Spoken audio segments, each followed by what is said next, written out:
Assalamualaikum warahmatullahi wabarakatuh. Hai sahabat muslim. Mempelajari sirah nabawiyah, bagaikan menelusuri tapak-tapak kehidupan Rasul secara detail dan rinci. Mempelajari sirah Nabi, laksana mengurai perjalanan hidup sang Nabi yang penuh warna. Perjalanan hidup yang kaya nuansa. Perjalanan hidup yang penuh cita rasa. Mari kita membahas kisah menakjubkan dari manusia mulia dan suri tauladan umat manusia. Di kampung pedalaman, anak yang diberkahi itu bermain bersama teman-teman sebayanya dan Syaimah, saudari sesusuannya yang menjaganya. Dia keluar menggembala domba, berkejaran di sekeliling kambing, terjatuh dan bangkit. Layaknya teman-teman penggembalanya yang kecil.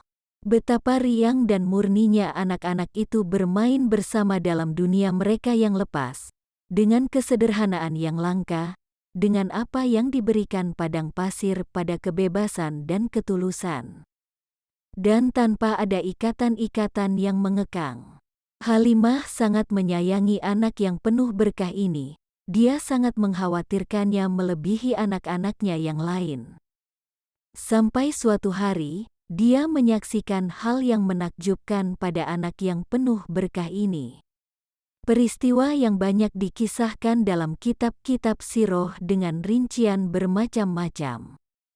Ketika usianya 4 tahun, dikisahkan bahwa saat Muhammad kecil sedang bermain, dia melihat 2 orang lelaki berpakaian putih membawa sebuah bejana emas yang dipenuhi air es.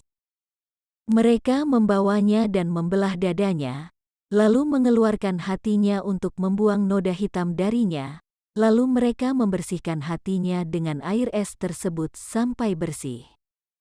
Halimah mengetahui dari cerita si anak, dan dia sangat khawatir sesuatu yang buruk akan menimpa anak ini. Ketika kisah ini tersebar di kalangan peramal Yahudi, mereka menyerukan untuk membunuh Muhammad.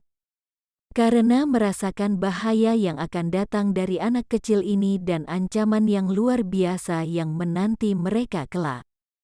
Terjadinya peristiwa ini menjadi akhir pengasuhan Halimah atas anak yang diberkahi ini di perkampungan Baduy. Dia takut terjadi apa-apa dari apa yang dia dengar dan dari ancaman para peramal Yahudi. Suaminya berkata, "Saya takut anak ini tertimpa sesuatu. Sebaiknya kita kembalikan saja ia pada keluarganya." Sesampainya mereka di rumah Aminah, dia bertanya, "Mengapa kalian mengembalikannya dari masa asuhan? Padahal kalian sangat ingin mengasuhnya." Kemudian Halimah menceritakan apa yang terjadi.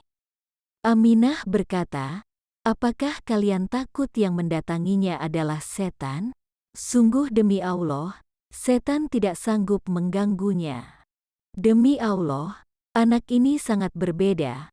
Maukah kalian mendengar tentangnya? Ketika saya mengandungnya, saya tidak pernah merasa terbebani olehnya, sebab dia sangatlah ringan. Saya pernah bermimpi saat mengandungnya, cahaya terang memancar dari rahimku menyinari istana-istana negeri Syam setelah melahirkannya. Terjadi keanehan yang tak mungkin berlaku bagi bayi yang baru lahir. Dia bersandar dengan kedua tangannya lalu mengangkat kepalanya ke langit lalu mendoakan kalian berdua." Ucap Aminah. Maka siapa saja yang mendengar kisah pembelahan dada dari peramal Yahudi, dia pasti mengetahui bahwa apa yang diceritakan anak berusia 4 tahun itu adalah sebuah kebenaran. Kalau tidak, mengapa mereka berusaha ingin membunuhnya dengan dalih sesuatu yang membahayakan akan terjadi? Sebab, langit tengah mempersiapkan seorang Rasul yang luar biasa, yang datang dengan wahyu Allah Subhanahu wa Ta'ala untuk mengubah agama manusia, menghancurkan berhala, sebagaimana yang telah disebutkan dalam ramalan-ramalan kuno.